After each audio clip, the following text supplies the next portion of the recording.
জবরদস্ত পয়গম্বর ছিলেন মুসা আলাইহিস সালাম, বড় মেজাজওয়ালা নবী, রেগে যেতেন খুব বেশি। থাপ্পড় মেরে একবার ফেরাউনের বাবুর্চিকে মেরে ফেলেছিলেন। অনেক শক্তি আল্লাহ তাআলা তাকে গায়ে দিয়েছিল। তিনি একবার আল্লাহকে আবদার করে বসলেন, রব্বি আরিনি আনজুর ইলাইক। আল্লাহ, আপনি বলেছেন আপনারা দেখা যায় না, কিন্তু আমি দেখতে চাই। আমি কি করতে চাই? জোরে বলেন।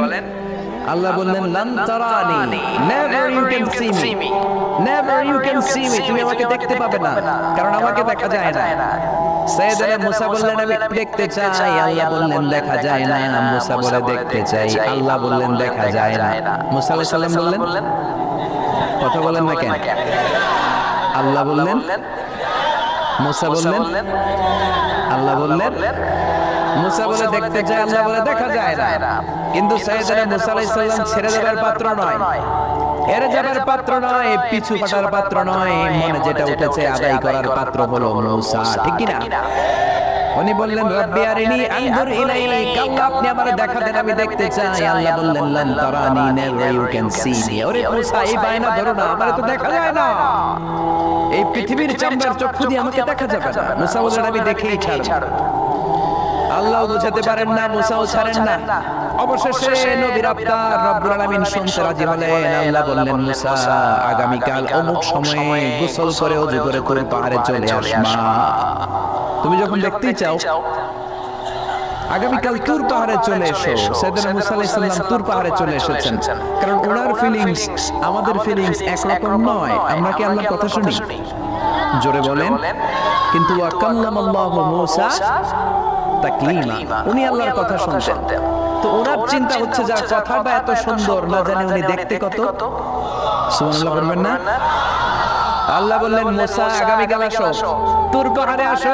সাইয়েদনা মুসা আলাইহিস সালাম তুর পাহাড়ের উপর চলে গেলেন। আল্লাহ বললেন, মুসা, এটা যেন তেন কোনো খেলা না।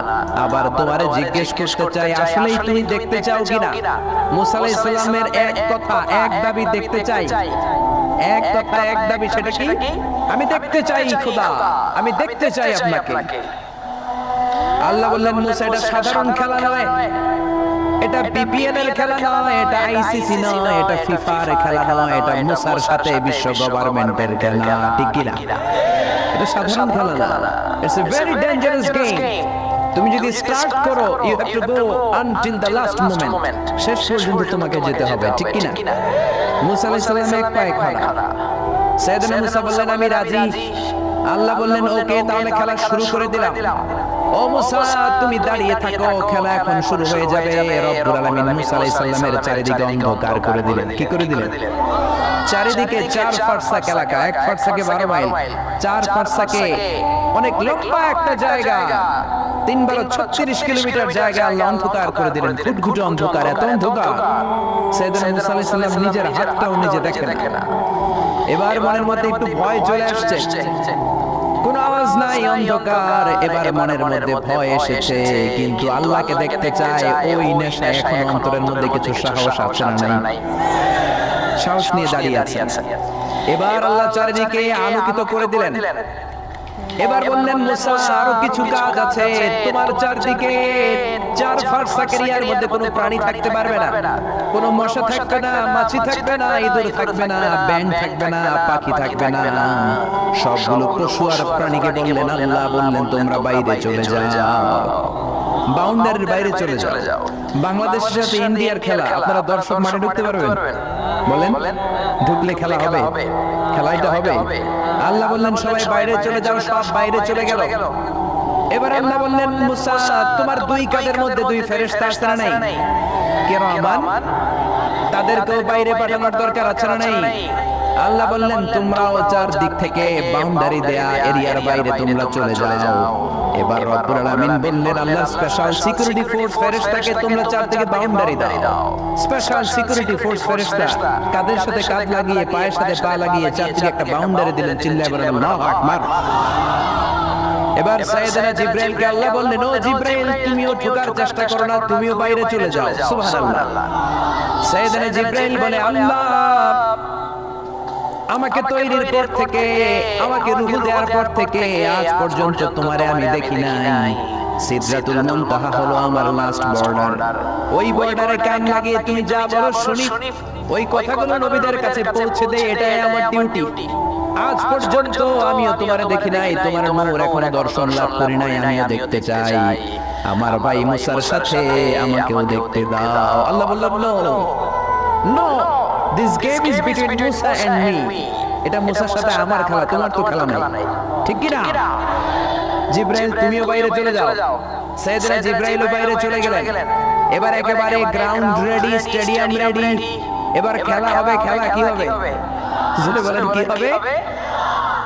মুসা আলাইহিস সালামের বিশ্ব গভর্নমেন্ট, আল্লাহর সাথে খেলা। আল্লাহ বললেন মুসা তুমি উপরের দিকে তাকাও। সাইয়েদনা মুসা আলাইহিস সালাম উপরের দিকে তাকালেন, দেখলেন প্রথম আকাশ দেখা যায়, তারপরে দ্বিতীয় আকাশ, তৃতীয় আকাশ, সব দেখতে আরম্ভ করলেন। প্রথম আকাশ, এটা বিশাল একটা area, it's a big space, we can't imagine. এটা কত বড় আমরা কল্পনা করতে পারি না, বিশাল। হাতি, সূরাতুল ফিল আছে না নাই?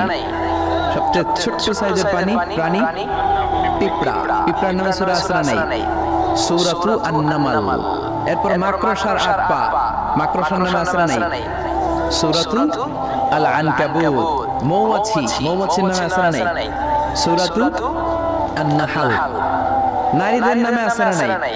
নারীদেরকে আমরা পছন্দ করি বেশি, ঠিক কিনা? বিশ্বনবী পছন্দ করতেন, নারীদের মর্যাদা বেশি, মায়ের মর্যাদা 3 গুণ বেশি বাবার চেয়ে। এজন্য দেশের ক্ষমতায় আমরা নারীদেরকে বসাই নিয়েছি। যেহেতু ক্ষমতা কয় গুণ বেশি, 3 ডবল যেহেতু মর্যাদা, তো বাবারে বসাবো কেন, মারই বসাই দিলাম। 2 মাই আছে, ঠিক কিনা? এই স্বাধীনতার পর থেকে 2 মা। আল্লাহ আমাদের মা দিয়েছে কয়টা? জোরে বলেন। এই 2 মা যদি একটু আদর্শ ভাগ দিয়ে আমাদেরকে রাখতো, তাহলে বাংলাদেশটা সিঙ্গাপুর হয়ে যেত। চিল্লায় এখন, ঠিক কিনা? সিঙ্গাপুরে আমি ছিলাম কিছুদিন, আমার প্রোগ্রাম ছিল। এবছর গিয়েছিলাম ব্যাংককে, থাইল্যান্ড। তো ওদের দেশের একটা নিয়ম আছে, সেটা হচ্ছে মেরিটোক্রেসি। দেশের সব নিয়মগুলো মেরিটের ভিত্তিতে হবে, যোগ্যতার ভিত্তিতে। চাচা খালুর টেলিফোনে নয়, কিন্তু আমাদের দেশে মামা খালুর ফোনে চাকরি আছে না নাই? সিঙ্গাপুরে নাই। এই সিঙ্গাপুরটা গোটা বিশ্বে পরিচিত ছিল জেলে পাড়া হিসেবে। জেলে পাড়া মাছ ধরতো, কি ধরতো? যেই এলাকাটা মাছ ধরে খেত, এই এলাকাটা এখন গোটা বিশ্বের উন্নত ডেভেলপড কান্ট্রি, দ্য ফার্স্ট ওয়ার্ল্ডের একটা অন্যতম দেশ। চিল্লায় বলেন ঠিক কিনা? গোটা বিশ্বের মানুষগুলো ট্যুরিজমের জন্য সেখানে যায়। চমৎকার টুরিস্ট অ্যাট্রাকশন তারা সেখানে করে রেখেছে। ওদের ছোট্ট একটা দেশ, একটা শহর নিয়ে একটা দেশ। আমাদের এতগুলো জেলা, 64টা জেলা, ওদের এতগুলো জেলা নাই, একটা মাত্র জেলা। ওই জেলার নামেই শহর, জেলাটার নাম সিঙ্গাপুর। মূলত এটা এসেছে ইন্ডিয়ান শব্দ সিংহপুর থেকে। আগে ওখানে সিংহ থাকতো, সিংহপুর থেকে সিঙ্গাপুর। যেহেতু জায়গা কম, সেহেতু তারা 3টা সিঙ্গাপুর বানিয়েছে, উপরে একটা, মাটির নিচে আরো 2টা। আপনি মাটির নিচে গেলে অবাক হয়ে যাবেন, মাটির নিচে আরো 2 সিঙ্গাপুর। সব ট্রেনগুলো, সব গাড়িগুলো মাটির নিচ দিয়ে চলে, উপরেও কিছু আছে। তো বাংলাদেশে এরকম হতে পারতো যদি আমরা ভালো ভালো নেতা পেতাম। জোরে বলেন ঠিক কিনা? আমরা স্বাধীনতা পেয়েছি, কিন্তু স্বাধীনতার মজা আমরা পাই নাই। 71-এ আমাদের উপর জুলুম করেছে পাক হানাদার বাহিনী, আর 71-এর পর আমাদের উপর জুলুম করছে আমাদের ভোট দেয়া নেতারাই। চিল্লায় বলেন ঠিক কিনা? এজন্য নেতা বানানোর সময় বুঝে শুনে বানানোর দরকার আছে না নাই? যারা কোরআন পছন্দ করে, ইসলাম পছন্দ করে, আমরা তাদের সাথে আছি না নাই? আপনি কোরআন নিয়ে যদি রিসার্চ করেন, অবাক হয়ে যাবেন। মানুষের নামে আল্লাহ সূরা দিলেন, প্রাণীর নামে সূরা দিলেন, চাঁদের নামে সূরা দিলেন, সূর্যের নামে সূরা দিলেন। কি অবাক করা কাণ্ড! দেশগুলো হচ্ছে 30 ভাগ আর সাগর হচ্ছে 70 ভাগ। চিল্লায় বলেন আল্লাহু আকবার। তার মানে এই পৃথিবীর তুলনায় কত ছোট্ট একটা জায়গায় এই সূর্যপুরে আমরা বসে আছি। কত নগণ্য আমি, কত ক্ষুদ্র আমি, কত ছোট্ট আমি, ঠিক কিনা? এই পৃথিবীটা হচ্ছে আমাদের সৌরজগতের অনেকগুলো গ্রহের মধ্যে থেকে ছোট্ট সাইজের একটা গ্রহ। এই যে সূর্যের আলো আমরা প্রতিদিন পাই, যেটার আলো প্রায় 8 মিনিট 20 সেকেন্ড ব্যয় করে আমাদের দিকে আসে, সেকেন্ডে 1,86,000 মাইল বেগে। এই সূর্যটা এত বিশাল পৃথিবীর চাইতে 13 লক্ষ গুণ বড়। আর আসতে বলেন সুবহানাল্লাহ। সূর্যই কি পৃথিবীর সবচাইতে বড় সাইজের তারা? নো, সূর্যের চেয়ে অনেক বড় তারা আছে। ব্যাটেলজিউস নামে একটা তারা আছে, যেই তারাটা যে সূর্য পৃথিবীর চেয়ে 13 লক্ষ গুণ বড়, ওই বেটেলজিউস তারা সূর্যের চেয়ে 33 কোটি গুণ বড়। তার মানে এই না বেটেলজিউস পৃথিবীর সবচেয়ে বড় তারা। সূর্যের পরে পৃথিবীর সবচেয়ে কাছের তারার নাম হচ্ছে প্রক্সিমা সেন্ট্রাই, তারপরে আলফা সেন্ট্রাই এ, আলফা সেন্ট্রাই বি, এটা ক্যারিনা, বেটেলজিউস, এরকম করতে করতে এক একটা তারা বিশাল বড়। এই সবগুলো তারা মিলে আমাদের গ্যালাক্সি। আমাদের গ্যালাক্সিতে অনেকগুলো তারা। আমাদের গ্যালাক্সির নাম হচ্ছে মিল্কি ওয়ে। এর মানে এই নয় মহাবিশ্বে মাত্র একটা গ্যালাক্সি। বিজ্ঞানীদের ধারণা প্রথম আকাশের নিচে প্রায় 400 বিলিয়ন গ্যালাক্সি রয়েছে। চিল্লায় পড়ে আল্লাহু আকবার। এরকম হাজারো গ্যালাক্সি নিয়ে আমাদের ইউনিভার্স, এরকম হাজারো ইউনিভার্স গোটা বিশ্বে আছে না নাই? এই সবগুলোকে প্রথম আসমানের নিচে রেখে আসমানটাকে সুশোভিত করেছে কে? সাইয়েদনা মুসা আলাইহিস সালাম প্রথম আসমানের দিকে তাকালেন, ওনার চোখের পাওয়ার বাড়িয়ে দিল কে? উনি এই গ্যালাক্সি দেখতে আরম্ভ করলেন, ব্ল্যাক হোল দেখতে আরম্ভ করলেন, ইউনিভার্স গুলো দেখতে আরম্ভ করলেন, ডিফারেন্ট ল অফ নেচার নিয়ে যত ইউনিভার্স আছে তিনি দেখলেন। তারপরে দ্বিতীয় আকাশ, একটার চাইতে আরেকটা বড়, একটার চেয়ে আরেকটা বড়। আমরা কিন্তু প্রথম আকাশ দেখি না। নাসার বিজ্ঞানীরা আজীবন গবেষণা করেও প্রথম আকাশের নাগালে যেতে পারবে না। তারা যেখানে যায় এটা হচ্ছে প্রথম আকাশের মহাশূন্য। এটা কি? প্রথম আকাশের মহাশূন্য, তারপরে প্রথম আকাশ, তারপরে দ্বিতীয় আকাশের মহাশূন্য, তারপরে দ্বিতীয় আকাশ, তারপরে তৃতীয় আকাশের মহাশূন্য, তারপর তৃতীয় আকাশ। একটার চাইতে আরেকটা বড়। কত বড়? বিশ্বনবী বললেন তোমার হাতের আংটিটা। কোনটা? আংটিটা যদি সাহারা মরুভূমিতে ফেলে দাও, তাহলে সাহারা মরুভূমির তুলনায় তোমার আংটি যত ছোট, আল্লাহর দ্বিতীয় আকাশের তুলনায় আল্লাহর প্রথম আকাশটা ঠিক তত ছোট। এভাবে তৃতীয় আকাশ আরো বড়, চতুর্থ আকাশ আরো বড়। সাইয়েদনা মুসা আলাইহিস সালাম দেখলেন, 7 আকাশ দেখলেন। তারপরে তিনি দেখলেন সিদরাতুল মুনতাহা দেখা যায়, সেখান থেকে দেখলেন 4টা ঝর্ণা, 4টা নদী, 2টা জান্নাতে ঢুকেছে, 2টা নদী সিদরাতুল মুনতাহা থেকে দুনিয়ায় এসেছে। একটা নদীর নাম হলো মিশরের নীল নদী, আরেকটা হলো ইরাকের দজলা নদী। সুবহানাল্লাহ। তারপরে নজর করে তাকালেন, সেখানে দেখলেন তিনি কোরআনের বাড়ি দেখা যায়। বাল হুয়া কুরআনুন মাজিদুন ফি লাওহিম মাহফুজ। নাম শুনেছেন? লাওহে মাহফুজ কার বাড়ি? কোরআনের বাড়ি। লাওহে মাহফুজ কার বাড়ি? নজর করে দেখে কোরআনের বাড়ি দেখা যায়। সাইয়েদনা মুসা আলাইহিস সালামের চোখের পাওয়ারকে বাড়িয়ে দিয়েছে কে? ওনার চোখের মেকানিজম মেগাপিক্সেলকে প্রখর করে দিয়েছে কে? তারপরে নজর করে দেখলেন বাইতুল মামুর দেখা যায়, যেই বাইতুল মামুর হলো ফেরেশতাদের কিবলা। আমরা হজে গেলে, উমরায় গেলে আল্লাহর ঘরকে সেন্টারে রেখে চারদিকে তাওয়াফ করি, লাব্বাইক আল্লাহুম্মা লাব্বাইক বলে আল্লাহরে ডাকি। ফেরেশতারা এই কাবার চারদিকে তাওয়াফ করে না, তাদের জন্য আরেকটা ঘর, আল্লাহর বানানো আরেকটা ঘর 7 আকাশের উপর আছে না নাই? সেটার নাম হচ্ছে আল বাইতুল মামুর।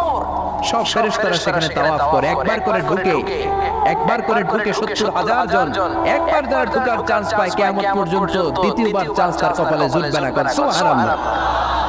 তারপরে তিনি নজর করে দেখলেন আরশ দেখা যায়, কুরসি দেখা যায়। তারপরে নজর করে সাইয়েদনা মুসা আলাইহিস সালাম দেখলেন আল্লাহর 70,000 নূরের পর্দা দেখা যায়।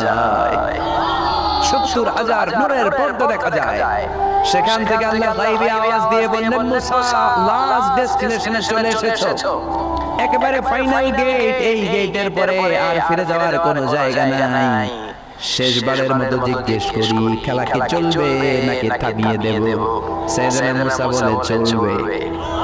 সাইয়েদনা মুসা বললেন কি চলবে? কি সাহস ওনার, কি শক্তি ওনার, কি মেধা ওনার, কি কিউরিসিটি ওনার, কি অদম্য আগ্রহ ওনার।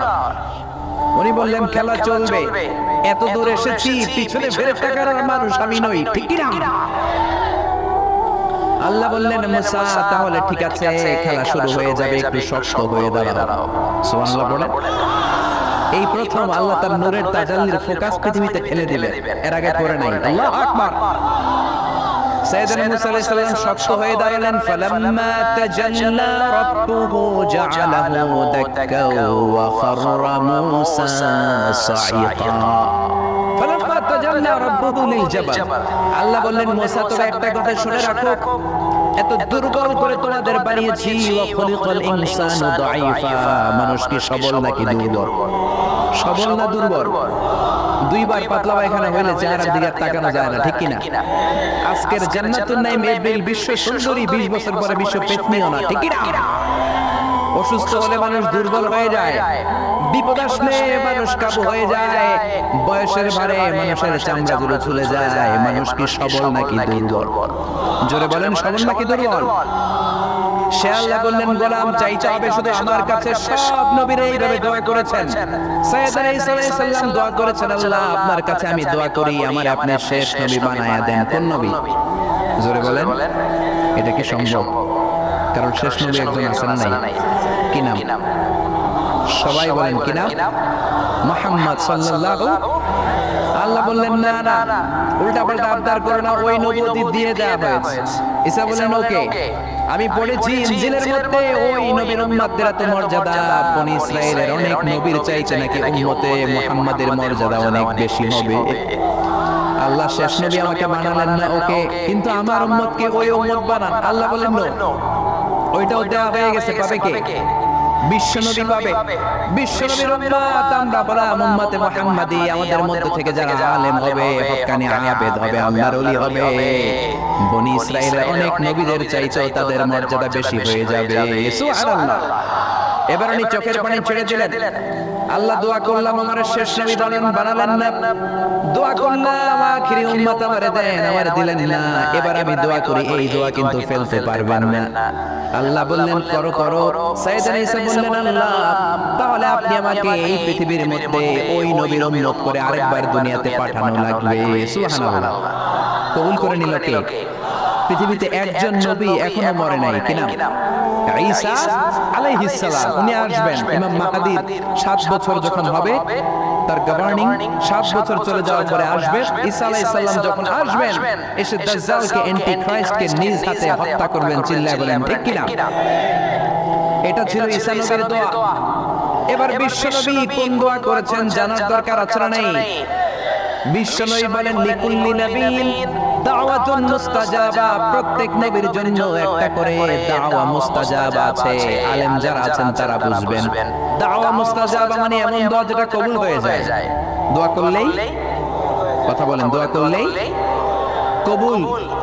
এরকম দোয়া রব্বুল আলামিন সব নবীকে একটা একটা করে দিয়েছেন। ওই দোয়াটা করলেই সেকেন্ডের মধ্যেই কবুল করে দেয় কে?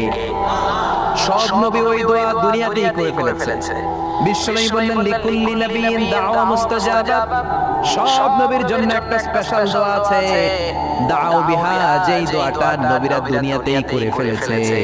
ওয়া ইন্নী আফতাবিউ দাওয়াতি শাফাআতান লিউম্মতি ইয়াওমাল কিয়ামাহ। আল্লাহু আকবার। আর আমি আমার দাওয়া মুস্তাজাবা স্পেশাল দোয়াটা এখনো করি নাই, আমার দোয়াটা এখনো আমি জমিয়ে রেখেছি। কিয়ামতের কঠিন ময়দানে আমার উম্মত যখন বিপদে পড়ে যাবে, আমার উম্মতের জান্নাতে যাওয়ার ব্যাপারে ঝামেলা লেগে যাবে, আল্লাহর অনুমতি ক্রমে শাফাত করে করে আমি আমার উম্মতদেরকে জান্নাতে ঢুকিয়ে দেব। তখন আমি ওই দোয়াটা করব। বিশ্বনবী সিজদায় পড়ে থাকবেন কিয়ামতের ময়দানে, সব নবীরাও বলবে ইয়া নাফসি ইয়া নাফসি। কেউ যখন আল্লাহর কাছে যেতে পারবে না, সবাই মিলে বিশ্বনবীর কাছে যাওয়ার পরে বিশ্বনবী তখনও মাথা তুলবেন না। বিশ্বনবী কপাল ঠুকে কেঁদে কেঁদে বলবেন রব্বি হাবলি উম্মতি, ও আল্লাহ আমার উম্মতকে আপনি মাফ করে দেন। সুবহানাল্লাহ। আল্লাহ বলবেন নবী ইরফা রাসাক, মাথা উঠান, সাল তুতা, আজকে যা চাইবেন তাই দিব, ইশফা তুশফা, যারাই শাফাত করবেন আমার অনুমতি ক্রমে কবুল করে নেবেন। সুবহানাল্লাহ।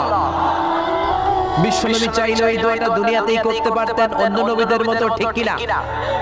অন্য নবীরা যেমনি নিজেদের প্রয়োজনে ওই দোয়াটা দুনিয়াতেই করেছে, আমার নবীকে ওই রকম করেছে নাকি? তার মানে আমার নবীর আমাদের জন্য মায়া বেশি না কম? আমার জন্য রেখে দিয়েছেন ওই দোয়াটা, আপনার জন্য রেখে দিয়েছেন দোয়াটা, আমাদের জন্য দোয়াটা রেখে দিয়েছেন। আমরা যখন কিয়ামতের ময়দানে বিপদে পড়ে যাব, বিশ্বনবী দোয়া করে করে আমাদেরকে জান্নাতে ঢুকিয়ে দিবেন, ঠিক কি না? বিশ্বনবী দুনিয়াতে কম আঘাত সহ্য করেন নাই, যেই লোকটার বাইরের চামড়া থেকে রগ দেখা যেত, রগের ভেতর দিয়ে যে রক্তগুলো দৌড়াদৌড়ি করে সেটাও দেখা যেত। সুবহানাল্লাহ। পৃথিবী এত সুন্দর মানুষ দেখা নাই। ওই লোকটাকে পাথর মেরে মেরে তায়েফের ময়দানে রক্তাক্ত করা হয়েছে 3 বার। আমি দেখে এসেছি এবার জায়গাটা। একবার আহত হলেন, আবার পড়লেন, আবার পাহাড়ের কাছে গেলেন, আবার মারা হলো, আবার পাহাড়ের ওই পাশে গেলেন, আবার মারা হলো। 3 বার পাথর মারা হলো। বিশ্বনবী নিজের কোনো প্রয়োজনে, নিজের স্বার্থের জন্য যান নাই, তায়েফবাসীদের জান্নাত নিশ্চিত করার জন্য, তাদের ভালোর জন্য, তাদেরকে দাওয়াত দেওয়ার জন্য গিয়েছেন। তারপরও মাইরা আসেন নাই। তখনও বিশ্বনবী দোয়া করেন নাই। ওই দিন যদি দোয়া করতেন, আল্লাহ তায়েফবাসীদেরকে আপনি শেষ করে দেন, সেকেন্ডের মধ্যে পুরো তায়েফকে পাউডার করে দিতে পারত কে? উহুদের ময়দানে তীর এসে বিশ্বনবীর দাঁতের মধ্যে বিঁধে গেল, ঝরঝর করে রক্ত ঝরলো। ওই কঠিন দিনেও বিশ্বনবী ওই দোয়াটা করেন নাই, ঠিক কি না? বদরের ময়দানে 313 জন সাহাবী নিয়ে বিশ্বনবী চোখের পানি ছাড়ছেন। আবু বকর বলেন, ইয়া রাসূলুল্লাহ, ইয়া হাবিবাল্লাহ, মাথা উঠান। আপনি এমন ভাবে দোয়া করেছেন, আমার মন সায় দেয়, আমার মন বলে আজকের দোয়া আল্লাহ ফেরাবে না, ওঠেন। বিশ্বনবী চাইলে ওই দিনে বলতে পারতেন, কুরাইশদেরকে আল্লাহ আপনি নাস্তানাবুদ করেন, করে দিত কে? প্রচন্ড ক্ষুধার সময় বিশ্বনবী যখন মক্কায় কেঁদে কেঁদে হয়রান, তখন ওই দোয়াটা করেন নাই, ঠিক কি না? 3 বছর আত্মীয় স্বজন সহ শিয়াবে আবু তালেবে জেল খেটেছেন। কয় বছর? জোরে বলে। প্রথম বছর খেয়েছে ছাগলের গোশত, সবাই ছাগল পালতো, নিজেদের ছাগলের গোশতগুলো খেয়েছে। দ্বিতীয় বছর কোনো ছাগল নেই, ছিল ছাগলের রোদ্রে শুকানো চামড়াগুলো পানিতে ভিজিয়ে ভিজিয়ে চামড়া খেয়েছে। তৃতীয় বছর ছাগলের চামড়াও নাই, কি নাই? তৃতীয় বছর ছাগলের চামড়াও নাই, ছিল গাছের বাকল, গাছের পাতা। শিয়াবে আবু তালেবে বিশ্বনবী গাছের পাতা খেয়ে, গাছের চামড়া খেয়ে জীবন ধারণ করেছেন। বিশ্বনবীর এলাকার লোকগুলো, মুমিনগুলো কেঁদে কেঁদে হয়রান। তখনও যদি বিশ্বনবী দোয়া করতেন, কবুল করত কে? মদিনায় দুর্ভিক্ষ, কোনো খাবার নাই, বিশ্বনবীর পেটে কোনো খাবার নাই, কোনো দানা পানা পড়ে নাই। বিশ্বনবীর কলিজার টুকরা নাতি হাসান আর হুসাইনের পেটেও কোনো খাবার নাই।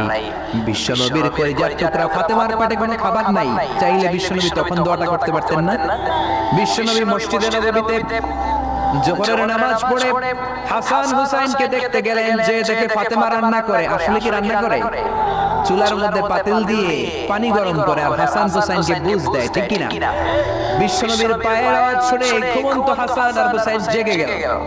দৌড়ে এসে নানাজিকে ছাপতে ধরে ডেকে বলে, নানাজি, গতকাল কেন দেখতে আসলেন না? আজকে দুপুর হয়ে গেল, বিকেল হয়ে যাচ্ছে, এখন বুঝি আপনি দেখতে আসার সময় হলো? বিশ্বনবী বললেন, হাসান হুসাইন, এইমাত্র জোহরের নামাজ পড়ে আসলাম, তোমাদের খোঁজ খবর নিতে এসেছি। হাসান আর হুসাইন বলল, কি খোঁজ খবর নিবেন? খোঁজ খবর নেওয়ার আগে একটা বিচার করে দেন। বিচার? আপনি তো আহকামুল হাকিমিন, সবচাইতে বড় বিচারকের সবচাইতে বড় নবী, ইনসাফওয়ালা নবী। আপনার কাছে বিচার দিয়ে কেউ কোনোদিন বিচারে ঠকে নাই, ঠিক কি না? আপনি একটা বিচার করেন। বিশ্বনবী বললেন, কিসের বিচার? হাসান বলেন, নানাজি, আপনার মেয়ের নামের বিচার, ফাতেমার নামের বিচার। বিশ্বনবী বললেন, ও হাসান, আমার মেয়ে ফাতেমার আবার কি বিচার? কি অপরাধ আমার ফাতেমার? হাসান হুসাইন চোখের পানি ছেড়ে দিয়ে ডেকে বলে, নানাজি, আপনার মেয়ে আমাদেরকে খাবার দেয় না কেন? খাবার দেয় না কেন? বিচার দিলাম, গতকাল সারাদিন বলেছে রাত্রিবেলা খাবার দিবে, রাতে খাবার দেয় নাই। আমাদেরকে বলেছে তোমরা ঘুমিয়ে যাও, আমি রান্না করি, সকালে দিব। ঘুমায় গেলাম, সকালবেলায় খাবার চাইলাম, আপনার মেয়ে ফাতেমা তখন আমাদেরকে খাবার দেয় না। দাদা, আমরা ছোট্ট 2টা মানুষ ক্ষুধার জ্বালায় বেহুশ হয়ে যাই, আর সহ্য করতে পারি না, আপনার মেয়ে খাবার দেয় না। দুপুর হয়ে গেল, 2 জনে কান্নাকাটি করে আপনার মেয়ে এখন পর্যন্ত আমাদেরকে খাবার দেয় নাই।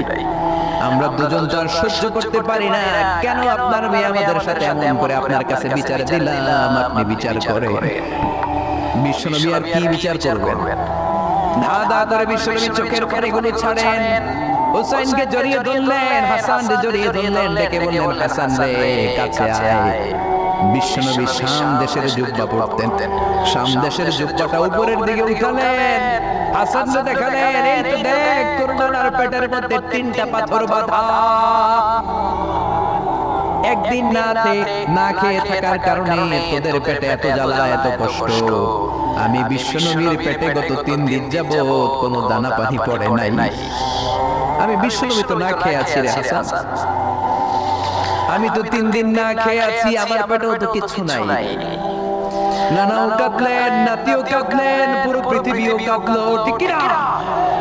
ওই কঠিন ক্ষুধার দিন, ওই কঠিন দুর্ভিক্ষের দিন বিশ্বনবী যদি তার স্পেশাল দোয়াটা করতেন, জান্নাত থেকে জিব্রাইলকে দিয়ে খাবারের বস্তা পাঠিয়ে দিত কে? ওই দিনে বিশ্বনবী দোয়াটা করে নাই। আমার জন্য, আপনার জন্য, আমাদের জন্য দোয়াটা এখনো আসর নাই।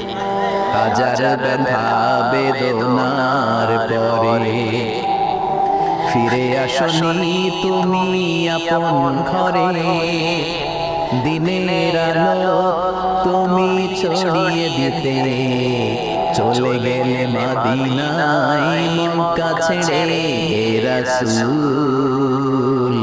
তোমাকে বলি আমি কেমন করে হে রাসূল, তোমাকে বলি আমি কেমন করে। খেয়ে না খেয়ে দিন প্রচারের কাজে নিজেকে দিয়েছো বিলিয়ে, তাই ফের কাফিরেরা চিনল না সে আলো। দুষ্ট ছেলেদের পিছু দিল লেলিয়ে, পাথরের আঘাতে ক্ষত বিক্ষত হয়ে সারা শরীর থেকে রক্ত ঝরে। হে রাসূল, তোমাকে বলি আমি কেমন করে হে রাসূল, তোমাকে বলি আমি কেমন করে। পড়েন আল্লাহু আকবার। কি দিল দরিয়া নবী ছিল, নিজের বিপদের কথা ভুলে গিয়ে, নাতির বিপদের কথা ভুলে গিয়ে, ফ্যামিলির কথা ভুলে গিয়ে উম্মতের জন্য কেঁদেছে, ঠিক কি না? গোটা বিশ্বের জন্য শিক্ষা এনেছে, সভ্যতা এনেছে, আমাদেরকে ভদ্রতা শিখিয়েছে। আর ওই নবীরে গালি দেয় এরকম কিছু ব্লগার বাংলার জমিনে আছে না নাই? তারা মানুষ নাকি শয়তান? এগুলো পিতৃ পরিচয়হীন জারদ সন্তান, জোরে বলেন ঠিক কিনা? দুই জায়গায় কেউ যদি আমাদেরকে ইনসাল্ট করে আমরা সহ্য করতে পারি না। এক হচ্ছে কোরআন, কোরআনকে নিয়ে গালি দিলে আমাদের কলিজায় আগুন আসে না নাই? বিশ্বনবীরে গালি দিলে কলিজায় আগুন ধরে যায়, যদি না ধরে যায় তুমি মুমিন পাও, তুমি মুনাফিক, চিল্লায় কোন ঠিক কিনা? বিশ্বনবীরে গালি দিলে কলিজায় আগুন লাগে, কলিজায় আগুন লাগে মুসলমান, কার কার লাগে তো হাত উঁচু করে আল্লাহর দেখা। লিল্লাহি তাকবীর, লিল্লাহি তাকবীর, লিল্লাহি তাকবীর। আল্লাহ আমাদের হাতগুলোকে কবুল করে নেক, আমরা পড়ি আমিন। আর জোরে পড়েন আমিন। এজন্য বিশ্বনবীর সুন্নাহ আমাদের আসল সম্বল। বিশ্বনবী যে শিক্ষা আমাদের কাছে রেখে গিয়েছেন সেটাই সম্বল, ঠিক কিনা? বিশ্বনবীর আগের গুনাহ মাফ, পরের গুনাহ মাফ, তারপরেও তিনি আল্লাহর কাছে যখন দোয়া করতেন ছোট্ট বাচ্চার মতো হাউ মাউ করে কেঁদে দোয়া করতেন। আমরা করি? আমাদের কান্না আসেই না। এত পাষাণ আমাদের হৃদয়, এত আধুনিকতার মধ্য দিয়ে আমরা সবাই কাটাচ্ছি। সোশ্যাল মিডিয়ার ভেতরে আমাদের এত সময় দেওয়া হয়। এই সোশ্যাল মিডিয়া আমাদেরকে ঘুমাতে দেয় না, আমাদেরকে স্বাভাবিকভাবে চলতে দেয় না, আমাদের অন্তরটাকে নরম হতে দেয় না, ঠিক কি না? আমাদের কান্না আসে না, আমাদের হৃদয় পাষাণ হয়ে গেছে, আমাদের হৃদয় নরম হয় না। অন্যের দুঃখে আমরা দুঃখ পাই না, অন্যের দুঃখে যারা দুঃখ পায় না তারা মানুষ হতে পারে না, ঠিক কি না? ছাগলের পেট থেকে বেরোলে ওটারে আমরা বলি ছাগল, গরুর পেট থেকে বেরোলে আমরা ডাকি গরু, মুরগির পেট থেকে বেরোলে সেটা মুরগি হয়ে যায়, কিন্তু মানুষের পেট থেকে বেরোলে সেটা মানুষ হয় না, এটারে মানুষ বানাতে হয়, ঠিক কি না? এই দুনিয়া এখন তো আর সেই দুনিয়া নাই, মানুষ নামের মানুষ আছে, দুনিয়া বোঝায়, সেই মানুষের ভিড়ে আমার আসল মানুষ নাই, ঠিক কিনা? আসল মানুষের বড় অভাব। অন্যের দুঃখে কাঁদবে, অন্যের জ্বালা নিজের অন্তরে জ্বালার সৃষ্টি করবে, সেই মানুষ আর নাই, ঠিক কিনা? বিশ্বনবীর আগের গুনাহ নাই, পরের গুনাহ নাই, তারপরও মুনাজাতে হাউ করে কাঁদতেন। তিনি দোয়ায় বলতেন, আল্লাহ ইন্নী আব্দু কবনু আব্দি কবনু আমাতিক নাসিয়াতি বিয়াদিক। ও আল্লাহ, আমি আপনার গোলাম, গোলামের ঘরের গোলাম, বান্দির ঘরের গোলাম। আল্লাহ আমি আপনার গোলাম, গোলামের ঘরের গোলাম মানে আমার বাপ আব্দুল্লাহ আপনার গোলাম, আমরা গোলাম বংশের। সুবহানাল্লাহ। গোটা বিশ্বের শ্রেষ্ঠ মানুষটা নিজের গোলাম বলতে দ্বিধাবোধ করতো না, বলতো আমি আপনার গোলাম, গোলামের ঘরের গোলাম, বান্দির ঘরের গোলাম। নাসিয়াতি বিয়াদি, আমার মাথার চুলের ছুটি আপনার হাতের মুঠোয়, আমার চুলের ছুটি আপনার হাতের মুঠোয়, গোলামের মতো যেখানেই টানবেন আমি ওখানেই যাব। আল্লাহু আকবার। এই ছিল বিশ্বনবীর বিনয়। নিজেকে গোলাম বলতে স্বাচ্ছন্দ্য বোধ করতেন, কোনদিন জীবনে অহংকার করেন নাই। কোনদিন বিশ্বনবী কারো সাথে মুসাফা করতে যে নিজে আগে হাত টানেন নাই, যতক্ষণ না ওই লোকটা তার হাত টেনে নিয়েছে। সুবহানাল্লাহ। আর বিশ্বনবীর হাত ছিল আলিয়ানু মিনাদ দিবাজ, বিশ্বনবীর হাত ছিল রেশমের কাপড়ের চেয়েও নরম। সিল্ক চিনেন? সিল্কের কাপড়ের চেয়ে বিশ্বনবীর হাত ছিল নরম। এই নরম হাত মুসাফার মধ্যে যে একবার পাইতো কেউ ছাড়তে চাইতো না, ধরেই রাখতো। আর বিশ্বনবী নরম হৃদয়ের নবী, কেউ যদি না ছাড়ে বিশ্বনবীও ছাড়তেন না। সুবহানাল্লাহ। ওই নবী মুনাজাতে কাঁদতেন। এজন্য ভাইরা এই কথা বললেন না আল্লাহ আল্লাহর দোয়া শুনে না, আপনি দোয়ার মতো দোয়া করেন নাই, এজন্য শুনে নাই, ঠিক কি না? দোয়া কবুল হওয়ার রহস্য হচ্ছে চোখের পানি। বিশ্বনবী বললেন দুইটা চোখের পানি আল্লাহর কাছে সবচাইতে সেরা। এক হলো জিহাদের ময়দানে রক্তের ফোঁটা, দ্বিতীয় হলো আল্লাহর ভয়ে মুনাজাতের মধ্যে চোখ থেকে বেয়ে বেয়ে পড়া পানির ফোঁটা। আবার বিশ্বনবী বললেন অনুশোচনার চোখের পানি চোখ দিয়ে নাকের ডাগা বেয়ে বেয়ে জমিনে পড়ার আগে ওই দোয়াটা কবুল করে নেয় কে? এজন্য চাওয়ার সময় নিজের ছোট করেন, বলবেন আল্লাহ আমি আপনার গোলাম, গোলামের ঘরের গোলাম, বান্দির ঘরের গোলাম, আমার চাইতে ক্ষুদ্র ছোট কেউ নাই, এমন কোন গুনাহ নাই আমি করি নাই, তুমি ছাড়া আমারে পার করার কেউ নাই, ঠিক কি না? এরকম দোয়ার মধ্যে নিজের ছোট করে দেন, আপনার দোয়া কবুল করবে কে? এজন্য সব সময় চাইবে একজনের কাছে তিনি কে? একদল আছে বা এক শ্রেণীর লোক আছে, রোগে যখন পড়ে তখন আল্লাহরে ডাকে, রোগ ভালো হয়ে যায় আল্লাহরে ভুলে যায়, আছে না নাই? নির্বাচনের আগে আল্লাহরে ডাকে, নির্বাচন শেষ আল্লাহরে ভুলে যায়, আছে না নাই? সমস্যায় পড়েছে আল্লাহরে ডাকে, সমস্যা নাই আল্লাহরে ভুলে যায়, আছে না নাই? এমন করা যাবে না, সব সময় ডাকবেন। তবে রব্বুল আলামিন বলেন স্পেশাল কিছু সময় আছে, ওই সময় দোয়া করলে দোয়া কবুল করে নেয় কে? তাহাজ্জুদের সময়। এই স্পেশাল যে একটা সময়ের কথা বলে আমরা দোয়া করব। দোয়া না নিয়ে আজকে কে কে চলে যাবেন হাত তুলে দেখান তো। থাকবেন সবাই? দোয়া করে যাবেন। অল্প 2-1 মিনিট কথা বলে আমি এখন দোয়ার দিকে যাব। ওয়াদা করেছেন বসে থাকবেন। ওয়াদা খেলাফ করা কি মুমিনের আলামত না মুনাফিকের? আমরা একসাথে দোয়া করে আজকে এখান থেকে বিদায় নিব, পড়েন ইনশাআল্লাহ। তাহাজ্জুদের সময় দোয়া করবেন। ওয়া মিনাল লাইলি ফাতাহাজ্জাদ বিহি নাফিলাতান লাকা আসা ইয়াবআসাকা রাব্বুকা মাকামান মাহমুদা। তাহাজ্জুদের নামাজ পড়লে আপনার মর্যাদা বাড়ায় দিবে কে? এখন হুজুর আমরা তো ফজরে পড়ি না, তাহাজ্জুদ কখন পড়ব? তাহাজ্জুদ তো তাদের যারা ফজর পড়ে, ঠিক কি না? ফজরই তো পড়ে না, তাহাজ্জুদ কখন? ফজরের সময় মসজিদের বেহাল দশা। ফজরের সময় যত মসজিদে নামাজ পড়লাম খালি মুরব্বি চাচাদেরকে পাওয়া যায়, ইয়াং ছেলেরা নাই। ফজরের নামাজ মুরব্বিদের জন্য নয়, ফজরের নামাজ তোমাদের মতো ইয়াংস্টার যারা আছো তাদের জন্য, ঠিক কি না? ওয়াদা করো সূর্যপুরের মসজিদগুলোতে যুবকরা যে ফজরের নামাজে মসজিদ ভরে দিবা, রাজি আছো? রাজি আছো যুবকেরা? এই যৌবন বয়সের ইবাদত আল্লাহর কাছে সবচেয়ে প্রিয়। খেয়াল করে বোঝার চেষ্টা করো। যুবক বয়সে যদি গভর্নমেন্ট সার্ভিস করো, বার্ধক্যে উপনীত হলে পেনশন আছে না নাই?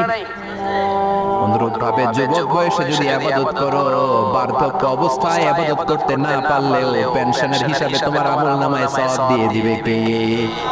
এজন্য যুবক বয়সের ইবাদত আল্লাহর কাছে প্রিয়। মসজিদ তখন ধরে যখন আর কাজ করার সুযোগ নাই। মসজিদে তখন যায় যখন কেউ চাকরিতে নেয় না। মসজিদে তখন যায় যখন ঘরের কেউ তার সাথে কথা বলতে চায় না, মানে বয়স হয়ে গেছে 70। তখন দাড়ি রাখে, যখন শেভ করতে গেলে হয় গাল কাটবে নয় ব্লেড বানবে, ঠিক না? এজন্য যুবক বয়সে মসজিদে যাও, এখন তোমাদের রক্ত গরম, যা চাও তোমরা তাই করতে পারো। যেই মুরব্বী বাবাদের দাড়িগুলো পাকা হয়ে গিয়েছে তারাও তোমাদের মতো ওই বয়সটা পার করে এসেছে, ঠিক কি না? দুদিনের দুনিয়া, অল্প কয়েকটা বছরের ব্যবধানেই তোমার চুল পাকতে শুরু করবে, তোমার এই রক্ত গরম শরীরটা ঠান্ডা হয়ে যাবে, তোমার আশেপাশে আর কেউ ঘুরবে না, কেউ তোমারে ডাকবে না, কেউ তোমারে গুনবে না, চিল্লায় বলেন ঠিক কি না? এজন্য কিয়ামতের দিন বিশ্বনবী বলেন বনি আদম 5টা প্রশ্নের উত্তর না দিয়ে কেউ পা নাতে পারবে না। এর মধ্যে একটা প্রশ্ন হলো যৌবন বয়সটা তুমি কেমন কাজে লাগিয়েছো? যৌবন বয়সে কি ইসলামের পক্ষে স্লোগান দিয়েছো নাকি আমার বামপন্থীদের দলে গিয়েছো, ঠিক কি না? যৌবন বয়সে কি তাফসীর মাহফিলে গিয়েছো নাকি মমতাজের গানের কনসার্টে গিয়েছো? যৌবন অবস্থায় তুমি কি কোরআনের অর্থ পড়েছো, ইসলামী সাহিত্য পড়েছো নাকি চটি বই পড়েছো, ঠিক কি না? পাই টু পাই কিয়ামতের দিন জিজ্ঞেস করবে কে? চিল্লায় বলেন কে? এজন্য তাহাজ্জুদের অভ্যাস করেন। যারা তাহাজ্জুদ করে তাদের চেহারায় একটা আলাদা গ্লেজ আছে। লোকটা কালো হলেও যদি কালো রঙের লোক হয় একটা গ্লেজ আছে। আমার অনেক কালো বন্ধু আছে, আমি মিশরে পড়েছি, students of more than 100 nationalities, we used to study stay and live in the same place. 100টারও বেশি দেশের ছাত্র থাকতাম। আমার অনেক আফ্রিকান বন্ধু ছিল, কুচকুচে কালো, তেলতেলে, কিন্তু কালো হলো চেহারা একটা সৌন্দর্য আছে না নাই? এজন্য কালো মানুষও যদি তাহাজ্জুদ করে চেহারায় নূর বাড়িয়ে দিবে কে? 2 নম্বরে হলো আযান আর ইকামতের মাঝখানে যদি দোয়া করে ওই দোয়া কবুল করে কে? এটা অনেকে জানে না। আযান দিয়েছে, মসজিদে গিয়েছে, সুন্নাত নামাজ পড়ে বসে আছে, কখন ইকামত হবে, আরো 5 মিনিট বাকি, মাথা চুলকায়, আছে না নাই? মোবাইল টেপাটেপি করে ফেসবুকিং করে, ঘরের দিকে তাকায় আছে, ঘরের কাটাও ঘুরে, ওর মাথাও ঘুরে, আছে না নাই? তো বসে থাকবা কেন তুমি? 5 মিনিট সময় আছে, চাইতে হবে কার কাছে? বাজারে যাওয়ার সময় যেমনি আপনি লিস্ট করে নিয়ে যান, এটা লাগবে ওটা লাগবে, মসজিদে যাওয়ার সময় মোবাইলের টুকি নিয়ে যান, কাগজের টুকি নিয়ে যান, আল্লাহ আমার সুন্দরী বউ লাগবে, বউ দাও, দিবে কে? এই বেটা দিবে কে? নেককার বিবি লাগবে, দিবে কে? গোল্ডেন এ প্লাস পেতে চাই, দিবে কে? উমরা করতে চাই, পাসপোর্টে ভিসা লাগে না, ভিসা করে দিবে কে? দুরারোগ্য ব্যাধি, অনেক ওষুধ খেলাম, অনেক দেশে গেলাম, কোন ডাক্তার ভালো করতে পারে না, কিন্তু ডাক্তারেরও বড় ডাক্তার আছে না নাই? কেউ যেটা পারে না, পারে কে? আযান ইকামতের মাঝখানে দোয়া আল্লাহ ফেরায় না। হাদিসে এসেছে দুআউ লা ইরাদ্দু বাইনাল আযানি ওয়াল ইকামা, আযান এবং ইকামতের মাঝখানের সময়টাতে দোয়া করবেন। তারপরে বিশ্বনবী বললেন দুবুরা সালাওয়াতিল মাকতুবা, ফরজ নামাজের পরে দোয়া করলে কবুল করে কে? আমাদের দেশে আসসালামু আলাইকুম রাহমাতুল্লাহ, আসসালামু আলাইকুম, আমিন ইয়া আরহামার রাহিমিন, আছে না নাই? এই দোয়া বিশ্বনবী এইভাবে দোয়া করতেন না। বিশ্বনবী সালাম ফেরানোর পরে পড়তেন আল্লাহু আকবার। কি পড়তেন? নামাজ শুরু আল্লাহু আকবার দিয়ে, শেষ আল্লাহু আকবার দিয়ে, তারপরে সাহাবীদের দিকে ফিরে বসতেন। আমাদের দেশে শুধু ফজরের নামাজ আর আসরের নামাজ, এই 2 ওয়াক্তে ইমাম সাহেব ফিরে বসে, ঠিক কি না? তো সুন্নাহ হচ্ছে 5 ওয়াক্ত নামাজেই ইমাম সাহেব মুসল্লিদের দিকে ফিরে বসবে। এরপরে বিশ্বনবী পড়তেন 3 বার আস্তাগফিরুল্লাহ, আস্তাগফিরুল্লাহ, আস্তাগফিরুল্লাহ, তারপরে বিশ্বনবী পড়তেন আল্লাহুম্মা আনতাস সালাম ওয়া মিনকাস সালাম, এই দোয়াটা। এরপরে পড়তেন রাদিতু বিল্লাহি রাব্বা, এই দোয়া। এরপরে পড়তেন আল্লাহুম্মা লা মানিআ লিমা আ'তাইতা ওয়া লা মু'তিয়া লিমা মানা'তা ওয়া লা ইয়ানফা'ু যাল জাদ্দি মিনকাল জাদ। তারপরে আয়াতুল কুরসি পড়তেন। তারপরে বিশ্বনবী 33 বার সুবহানাল্লাহ, 33 বার আলহামদুলিল্লাহ, 33 বার আল্লাহু আকবার, আছে না নাই? এই তাসবিহগুলো আগে আপনি পড়বেন ঠান্ডা মাথায়। এরপরে যদি দোয়া করতে মনে চায়, সম্মিলিত মনে চায় করেন, একা একা মনে চায় করেন, বা হাত তোলা ছাড়া এমনি মুখে করেন, সমস্যা নাই, কিন্তু আগে তাসবিহগুলো পড়তে হবে। চিল্লায় বলেন ঠিক না? এই তাসবিহ সুন্নাত নাই। মানুষগুলো তো অস্থির, সালামের পরে কখন বেরোবে, কখন বেরোবে, মনে হয় পাবলিক টয়লেটে ঢুকছে, ঠিক না? পাবলিক টয়লেট হচ্ছে এমন জায়গা যে পাবলিক টয়লেটের ভিতরে আছে ও বের হওয়ার জন্য ছটছট করে, আর যে বাইরে সিরিয়াল ধরে আছে ও ঢোকার জন্য ছটছট করে, ঠিক না? মনে হয় পাবলিক টয়লেটে এসেছে, মসজিদে ঢুকেছো, আল্লাহুম্মা বলে তুমি ঢুকে গেলা আল্লাহর নাম নিয়ে।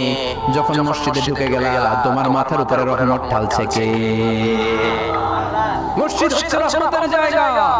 সালাম ফেরানোর পরে তাসবিহ পড়েন, তারপরে আপনি দোয়া করেন। এজন্য সালাম ফেরানোর পরে দোয়া কবুল করে কে? এরপরে বিশ্বনবী বললেন ইনদা নুজুলিল মাতার, আকাশ থেকে যখন বৃষ্টি নামে, ওই বৃষ্টি নামার সময় যদি দোয়া করেন, দোয়া কবুল করে কে?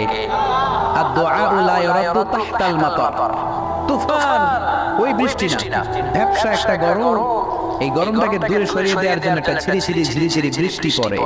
ওই বৃষ্টির নিচে দাঁড়িয়ে বৃষ্টির পানি নিয়ে দোয়া করলে কবুল করে কে? জানি না মানুষ, ঠিক কিনা? বরং বৃষ্টি আসলে গান গাওয়া শুরু করে দেয়। এই বৃষ্টি ভেজা রাতে তুমি চলে যেও না, আছে না নাই? তো চলে যাবে না, কি করবে? থেকে যাবে তোমার সাথে। এগুলো করা যাবে না। বৃষ্টি রহমতের বৃষ্টি, তুমি বৃষ্টি হাতে নিয়ে দোয়া করো। সুন্দরী বউ লাগবে, দিতে পারে একজন, তিনি কে?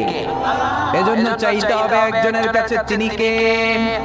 কদরের রাতে দোয়া করলে আল্লাহ কবুল করে, খতমে কোরআনের পরে দোয়া করলে আল্লাহ কবুল করে, হজের মানাসিকুল হজের মধ্যে যে দোয়া করলে কবুল করে, মুসাফির দোয়া করলে কবুল করে, রোজাদার ব্যক্তি দোয়া করলে আল্লাহ কবুল করে, মাজলুম ব্যক্তি দোয়া করলে আল্লাহ কবুল করে।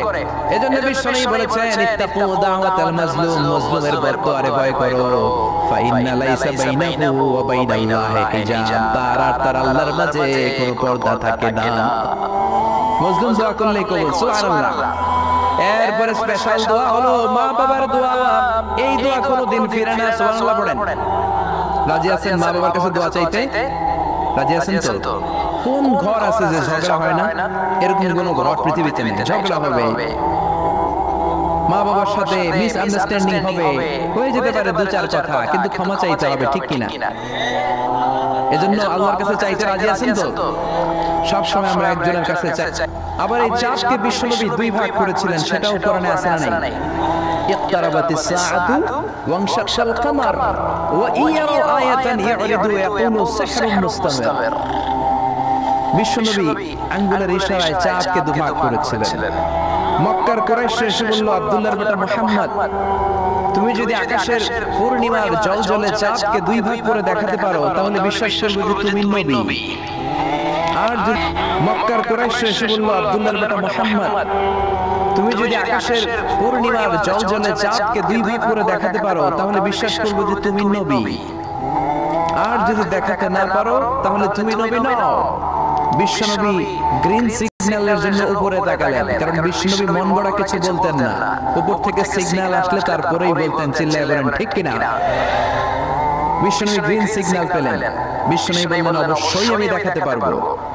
শাহাদাত আঙ্গুলি বলি আমরা এটাকে, কিন্তু আরবিতে এটাকে বলা হয় আস-সাব্বাবা। এই সাব্বাবা তুলে বিসমিল্লাহ আল্লাহু আকবার এরকম করলেন, পূর্ণিমার চাঁদটাকে ফেটে দুই ভাগ করে দিল কে? একটা চলে গেল জাবালে আবু কুবাইস, সাফা পাহাড়ের উপরে যে অংশটা। জাবালে আবু কুবাইস আউয়ালু জাবাল ফিল আলাম, পৃথিবীর প্রথম পাহাড়। এই পাহাড় থেকেই অন্যান্য মাউন্টেন রেঞ্জ, এই যে আলাস্কা পর্বতমালা, তারপর মাউন্ট এভারেস্ট, আল্পস পর্বতমালা, তারপর তুরে সাইনা, এই যে সিলসিলাতুল জিবাল, এই সব পাহাড়ি রেঞ্জগুলো এই আবু কুবাইস থেকে গোটা বিশ্বে ছড়িয়ে দিয়েছে কে? চাঁদের এক খণ্ড চলে গেল আবু কুবাইসে, আরেক খণ্ড চলে গেল জাবাল কায়কানের ভেতরে। মক্কার লোকেরা দেখে তো অবাক, কি আজীব তামাশা, চাঁদকে দুই ভাগ করে ফেললো, আবার এই চাঁদকে মিলিয়ে দিল। বিশ্বনবীর এই চমৎকার মুজিজা দেখে হাজার হাজার মক্কার লোকেরা কালিমা পড়ে মুসলমান হয়ে গেল। এই চাঁদের মধ্যে প্রথমে নেমেছিল নীল আর্মস্ট্রং, কি নাম? মহাকাশে যাওয়ার আগে তার আগে কুকুর পাঠিয়েছিল একটা, নাম হচ্ছে কি? লাইকা। লাইকা নামে একটা কুকুর পাঠিয়েছে, যে মরলে আগে কুত্তায় মরুক, আমরা বেঁচে থাকি, ঠিক কি না? নাসার বিজ্ঞানীরা আগে কুকুর পাঠিয়েছে, পাঠানোর পরে দেখেন আসে বেঁচে থাকে না। কারণ আপনি মাধ্যাকর্ষণ শক্তির বাইরে গেলে ওখানে কোনো বাতাস নাই, ওখানে কোনো আওয়াজ নাই, ওখানে কোনো অক্সিজেন নাই, বাঁচার পরিবেশ নাই, চিল্লায় বলেন ঠিক কিনা? তারপর গেল ভ্যালেন্টিনা তেরেস্কোভা, প্রথম নভোচারী। এদের সাহসের এই ধারাবাহিকতায় 1969-এ অ্যাপোলো 11 নামে একটা স্পেস শাটল দিয়ে নাসার সেই স্টেশন থেকে Neil Armstrong, Edwin Aldrin, Michael Collins তিন বন্ধু মিলে একটা স্পেস শাটল দিয়ে চলে গেল চাঁদে। চাঁদে তারা নামলো, দীর্ঘ সফর, প্রচন্ড ক্ষুধা, খাওয়ার কিছু নাই, তবে ছিল চকলেট। চকলেট তারা খেলো। ইউনাইটেড স্টেটস অফ আমেরিকার পতাকা তারা সেখানে গেড়ে দিল। নীল আর্মস্ট্রং খেয়াল করে দেখে চাঁদের এই মাথা থেকে ওই মাথার মাঝখানটাতে ফাটা। ফাটিয়েছে কে? চিল্লায় বলেন কে? সে পরবর্তীতে পৃথিবীতে এসে বিশ্বনবীর বায়োগ্রাফি করে জানতে পেরেছে এটা বিশ্বনবী আঙ্গুলের ইশারায় ফাটিয়েছিলেন। বলেন আল্লাহু আকবার। আবার চাঁদের মধ্যে সে একটা মিউজিক শুনতে পেল। কি শুনতে পেল? চমৎকার একটা মিউজিক, কিন্তু পৃথিবীতে এসে কোথাও এই মিউজিক সে পায় না, কোথাও এই মিউজিকের ক্যাসেট অ্যালবাম খুঁজে পায় না। পরে আমেরিকার একটা প্রেয়ার হলের পাশ দিয়ে সে হেঁটে যাচ্ছে, হঠাৎ দেখে ওই মসজিদের ভেতর থেকে ওই মিউজিকটা বাজে যেটা সে সাথে শুনেছে। মসজিদে ঢুকে দেখে একজন লোক কানের মধ্যে দুই হাত দিয়ে এই মিউজিকটা বাজায়। আসলে এটা কি মিউজিক না আজান? চিল্লায় বলেন মিউজিক না আজান? সে ভিতরে ঢুকে মুয়াজ্জিনকে বলে, তুমি এত বড় সিঙ্গার, এত বড় মিউজিশিয়ান, তোমার গান তোমার মিউজিক চাঁদেও বাজে, কি এটা? সে বলল, এটা গান নয়, এটা মিউজিক নয়, এটা হচ্ছে আজান। চিল্লায় বলেন ঠিক কিনা? সে আজানের ধ্বনি আজও আছে না নাই? কিন্তু এক দলের আজানের ধ্বনি ভালো লাগে না, এরকম আছে না নাই? কোরআন ভালো লাগে না, আছে না নাই? ইসলাম ভালো লাগে না, আছে না নাই? বিশ্বনবীকে গালি দেয়, এরকম আছে না নাই? বিশ্বনবী গোটা বিশ্বকে শিখিয়েছে সভ্যতা, সংস্কৃতি, সিভিলাইজেশন। এই মহান মানুষটিকে যারা গালি দেয় এরা মানুষ নয়, এরা পশু, এরা পিতৃ পরিচয়হীন জারদ সন্তান। চিল্লায় বলেন ঠিক কিনা? আপনি ব্রিটিশ মিউজিয়ামে যদি ঢুকেন দেখবেন সাদা পাথরের ফলকে লেখা as a father, as a teacher, as a lawgiver, as a lawmaker, as a reformer of the society, Muhammad is the superman of the world. চিল্লায় বলেন আল্লাহু আকবার।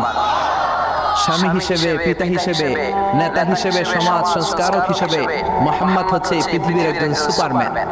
এজন্য বিশ্বনবীকে যারা গালি দেয় এরা মানুষের কাতারে পড়তে পারে না। চিল্লায় বলেন ঠিক কিনা? আল্লাহ এদেরকে হেদায়েত দান করুক, আমরা পড়ি আমিন। আর জোরে পড়েন আমিন। আমি সূরাতুল বাকারার 186 নম্বর আয়াত তেলাওয়াত করেছি। আল্লাহ সেখানে বলছেন, ওয়া ইযা সাআলাকা ইবাদি আন্নী ফাইন্নী কারীব। ও নবী, আমার বান্দারা যখন আমার ব্যাপারে জিজ্ঞেস করে যে আমি কোথায়, আপনি বলে দেন ফাইন্নী কারীব, নিশ্চয়ই আমি কাছে। আল্লাহ কি কাছে না দূরে? আল্লাহ যদি তৌফিক এনায়েত করেন শেষ পর্যন্ত এই আয়াতের আলোকে আপনাদের সাথে কি করে আল্লাহকে ডাকতে হয়, কেমন করে প্রার্থনা করতে হয়, কেমন করে মুনাজাত করতে হয়, সে বিষয়ে কিছু কথা শেয়ার করব ইনশাআল্লাহ। সবাই পড়েন ইনশাআল্লাহ। ওয়া ইযা সাআলাকা ইবাদি, যখন বান্দারা জিজ্ঞেস করে আপনাকে আমার ব্যাপারে, আন্নী ফাইন্নী কারীব, আপনি বলে দেন নিশ্চয়ই আমি কাছে। বুঝা গেল আল্লাহ আমাদের কাছে। চিৎকার করে বলেন আল্লাহ কাছে না দূরে? কাছে না দূরে? ওয়া নাহনু আকরাবু ইলাইহি মিন হাবলিল ওয়ারিদ। আল্লাহ বলছেন হাবলুল ওয়ারিদ, তোমার ঘাড়ের যে রগ আছে এই রগের চেয়েও বেশি কাছে। তুমি তোমার যত কাছে তোমার রব তার চাইতে তোমার বেশি কাছে, ঠিক কি না? এখন এই যে হুজুর আমার কাছে, হুজুরকে দেখা যায় কি যায় না? উনি আমার কাছে, দেখা যায় কি যায় না? আল্লাহ বললেন আমি তোমাদের কাছে, কিন্তু আল্লাহকে কি দেখা যায়? জোরে বলেন। এখন কাছে হলে তো দেখা যাওয়া উচিত ছিল, ঠিক কি না? কিন্তু আল্লাহকে দেখা যায় না। দেখা যায়? কেউ দেখেছেন? পিছনের কেউ দেখেছেন? কেউ আমরা দেখি নাই। লা তুদরিকুল আবসার ওয়া হুয়া ইউদরিকুল আবসার ওয়া হুয়াল লাতীফুল খবীর। তাকে দেখা যায় না, তাকে ধরা যায় না, তাকে ছোঁয়া যায় না, তাকে না দেখে বিশ্বাস করে নিতে হয়। চিল্লায় বলেন ঠিক কি না? কেমন করে আপনি তাকে দেখবেন? আপনি তো নিজেকেই দেখেন নাই। আপনি কি আপনার নিজেকে দেখেছেন? আচ্ছা বলেন তো, আপনি কি আপনার চোখ দেখেন আয়নার সাহায্য ছাড়া? এই যে আমি এখন বসে আছি, আমি কি আমার চোখ দেখতে পাই আয়না ছাড়া? আপনারা আমার চোখ দেখতে পান, আমি আপনার চোখ দেখতে পাই, কিন্তু আমরা কি আমাদের চোখ দেখতে পাই? আমরা কি আমাদের পিঠ দেখতে পাই? আয়নার সাহায্য ছাড়া কি পিঠ দেখেছেন? আয়নার সাহায্য নিয়েও তো পিঠ দেখা অনেক কঠিন, ঠিক কি না? তো আপনি নিজেকেই দেখেন নাই ঠিক মতো, আর নিজের স্রষ্টাকে দুনিয়াতে বসেই দেখতে চান, এটা অসম্ভব। পৃথিবীতে বসে আল্লাহকে দেখা যায় না। আল্লাহকে দেখতে হলে জান্নাতে যাওয়ার দরকার আছে না নাই? এজন্য রব্বুল আলামিন বলেন, গোলাম আমারে দেখা যায় না, আমারে না দেখে বিশ্বাস করতে হয়, কিন্তু দেখা না গেলেও আমি কাছে না দূরে। কাছে না দূরে?